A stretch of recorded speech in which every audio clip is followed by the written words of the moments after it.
Assalamualaikum warahmatullahi wabarakatuh. Pemirsa, kita jumpa kembali dalam tayangan YouTube channel Soeharto Asfal. Kali ini saya berada di sebuah masjid yang tertua dan bersejarah, daerah Banten. Namanya Masjid Agung Banten. Selamat menyaksikan.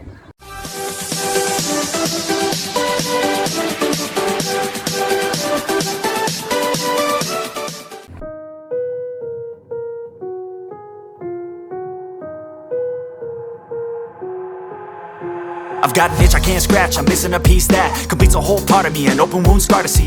Everybody come here, gather round, welcome to the freak show, the best in town. What the hell's wrong with me? I don't get along with anybody, honestly.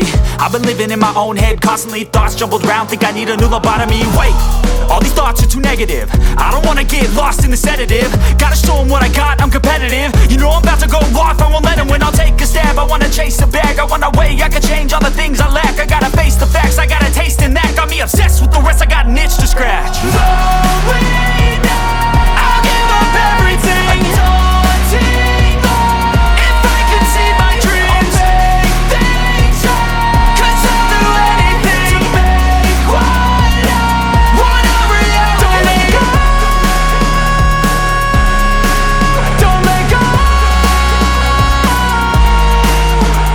I'll make things right. 'Cause I'll do anything to make what I want a reality. I just wanna find a way out, sick of the venom in my brain. Running from the past, wanna escape my pain. I just wanna be a better person, I deserve this, I just wanna break these chains. Always asking for greatness, true to myself, I never fake it. Seen too many once, I just so they get famous. And when I say the truth, most really can't take it. In spite of everything I've been through, I'ma make it. Fake friends, but on my downfall is toxic. Day one, started the outlaws for profit. Now all I do is write verses, no talking. All I do is put the work in, no option. This was everything I ever wanted. Created a legacy off of me, just being honest. And the fake ones hate, but it's all to no avail. They wanna see me lose, but you know I never fail.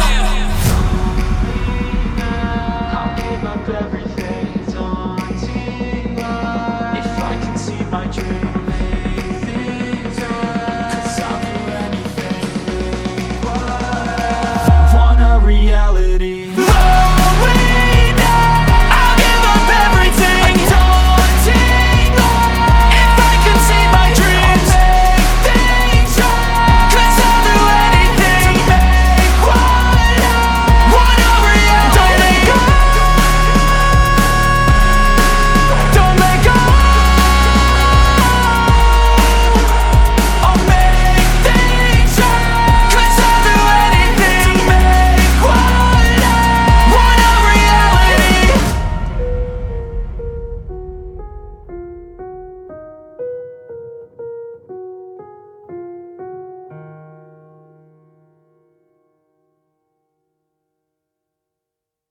Dengan pagoda di Tiongkok yang juga merupakan karya arsitek Tionghoa yang bernama Cek Ban Chuk. Dua buah serambi yang dibangun kemudian menjadi pelengkap di sisi utara dan selatan bangunan utama. Nah pemirsa, kita lihat dalamnya masjid ini sangat indah sekali. Bangunan tua yang bernilai sejarah tinggi dan merupakan salah satu bangunan cagar budaya. Dan di komplek ini juga ada pemakaman Sultan Banten serta keluarganya, yaitu makam Sultan Maulana Hasanuddin beserta istrinya. Kemudian dimakamkan juga Sultan Ageng Tirtayasa, Sultan Abu Nasir Abdul Qahar, dan di sebelah sisi utara serambi selatan terdapat makam Sultan Maulana Muhammad dan Sultan Zainul Abidin.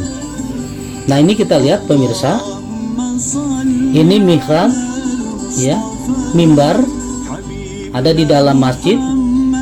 Ini terbuat dari kayu jati yang sudah ratusan tahun, asli dan merupakan dari peninggalan Kesultanan Banten.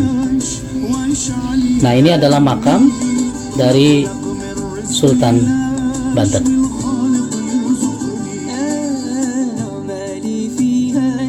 Bersama saya sekarang ada narasumber masjid dan dinas purbakala dari keberadaan Masjid Agung Banten.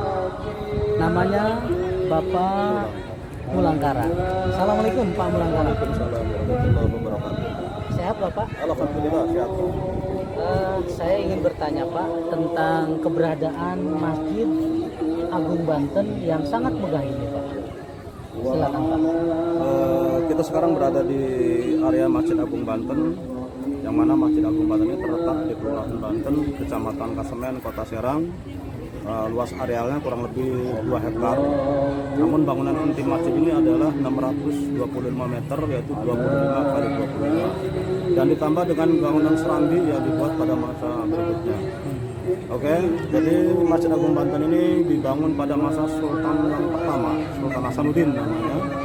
Beliau yang membangun masjid ini, dan dulu dipercayakan pembangunan kepada seorang arsitek dari Majapahit yang bernama Raden Syafaat, yang kemudian dikenal dengan nama Raden Sepat. Dan ketika itu juga ada seorang arsitek Tionghoa yang bernama Cek Bancut, atau yang kemudian bergelar Pangeran Wiradiguna. Di belakang kita ini ada sebuah masjid. Ciri khas daripada Masjid Agung Banten ini adalah beratap susun tumpang 5. Ini melambangkan rukun Islam, Pak. Maknanya rukun Islam. Rukun Islam yang beratap 5. Ya, beratap susun 5 tumpang 5. Dan selaku ikon daripada Masjid Banten, kita lihat ini ada menara. Jadi menara ini pada masa awal itu digunakan sebagai media untuk mengumandangkan azan. Kemudian menara dibangun lagi pada abad ke-17, dan kemudian ini lebih tinggi karena yang awal cuma 13 atau sampai 15 meter. Ini hampir mencapai 24 meter. 24 meter dibangun pada masa Sultan Haji sekitar tahun 1680-an, abad ke-17 ya. Dan dipercayakan penggarapannya kepada arsitek dari Belanda yang bernama Hendrik Lucas Kardel, atau yang bergelar Pangeran Wiraguna. Dan kemudian fungsinya bertambah dari mengumandangkan azan, dan kemudian juga digunakan sebagai sarana untuk memantau paut ya, atau patokan-patokan kapal yang akan bersandar ke merapat ke Kota Banten. Pada zaman itu ya, jadi selaku mercusuar, Pak. Ya. Jadi benar-benar masjid ini dan menara ini merupakan ikonnya dari Kota Banten. Iya, jadi ini monasnya Banten. Monasnya Banten ini. Ya, luar biasa, apalagi dengan keberadaan pengembangan masjid ini. Kita jalan ya Pak. Jadi pengembangan masjid ini cukup besar dan cukup megah sekali. Tahun berapa ini Pak direnovasi sehingga menjadi bangunan yang sangat indah dan menawan? Di dunia kepurbakalan tidak mengenal renovasi Pak Punten. Jadi ini lebih ke revitalisasi ya. Revitalisasi itu menata sarananya saja, karena bangunan aslinya tetap tidak dirubah. Jadi mulai pembangunan revitalisasi Banten lama ini oleh Bapak Gubernur kita melalui APBD Provinsi Banten, yaitu tahun 2018. Sampai sekarang masih penataannya masih berjalan. Sehingga ini yang dulu ini kelihatan kumuh, di sini ada warung-warung yang memang kurang layak dilihat, sekarang sudah bermara-mara, alhamdulillah. Betapa indahnya Pak ya. Jadi kalau kita lihat pemirsa, betapa indahnya kondisi sekarang. Jadi benar-benar destinasi yang jadikan ikon dan keindahan kota dari Banten itu sendiri. Pak, saya mau bertanya nih Pak, kira-kira para pengunjung datang di sini dipungut biaya tidak nih Pak? Di sini tidak ada biaya Pak, jadi tidak ada tiket ya, tiketing tidak ada, free tiket, ya. Kecuali retribusi parkir itu kan dikelola oleh Pemda. Oke baik Pak, sambil jalan Pak kita lihat. Baik pemirsa, kita melihat kondisi yang betapa indahnya Masjid Banten ini, betapa agungnya Masjid Banten ini, sehingga banyak para pemirsa yang ingin datang kemari dan silakan saja berkunjung. Memang menurut narasumber yang dapat dipercaya, masjid ini tidak dipungut biaya. Rp1 pun, kecuali hanya sukarela. Sukarela saja Jadi, itu ada kotak-kotak. oke, jadi ada kotak-kotak sukarela. Oke. Ini Ada hal ada objek yang menarik ini Pak, mungkin tidak ditemukan pada masjid yang era kekinian. Ini yang disebut dengan jam matahari. Oh, Jam matahari. jam matahari. Jam matahari ini bisa disebut juga, ada yang menyebut juga miswa, ada yang menyebut juga miswala. Bahasa Indonesia jam matahari. Ini dibangun pada zaman Ini sekitar masa pendirian Masjid Bakwan abad 16-an, masa Sultan Hasanuddin. Nah ini cara kerjanya. Ini dulu sebelum adanya penataan atau revitalisasi, tingginya 70 cm sama sini. Ini kena termakan oleh marmer, jadi ini tinggal kurang lebih 50 cm. Cara kerja jam matahari ini itu di tengah ada tanda silam. Ada besi yang berdiri setinggi kurang lebih 30 cm dulunya Bang. Nah bayangan besi ini dari bayangannya nanti yang dipantulkan lewat bantuan sinar matahari sebagai petunjuk waktu sholat duhur dan sholat asar. Kenapa sekarang ini dipotong? Karena rawan akan keselamatan Mbak. Dan sekarang juga kita sudah memakai jam petunjuk waktu yang sudah modern. ini luar biasa. Pada saat itu memang sangat dibutuhkan sekali sebagai penunjuk waktu jam ya Petunjuk Pak ya. waktu sholat Pak. Sholat ya. Jadi jam sudah waktu sholat. ada trapnya sendiri. Sholat duhur bayangan sampai mana, asar sampai mana. Oke. Baik pemirsa, ini salah satu contoh keunikan dari Masjid Agung Banten. Ada lagi Pak yang dapat kita ketahui tentang keunikan Masjid Banten ini. Kolam yang dulu airnya selalu mengalir dari kanal Kita dibuang lihat ke langsung sana ke ya Pak. Oke. Sekarang pemirsa kita lihat kolam yang berada di Masjid di Agung depan Banten. pendopo. Ini berada di depan pendopo. Baik pemirsa, kami sekarang menuju ke arah sana. Mudah-mudahan ini menjadi daya tarik tersendiri ya Pak. Ya, Keberadaan ini. Banten nama official. Oke, kita lihat saksikan ini kolam ya. Kolam ini dulu sebetulnya sudah dibuat sistematis. Ya. Nah, kenapa saya katakan seperti itu? Dulu ketika sama di sini. Dan airnya mengalir dari kanal yang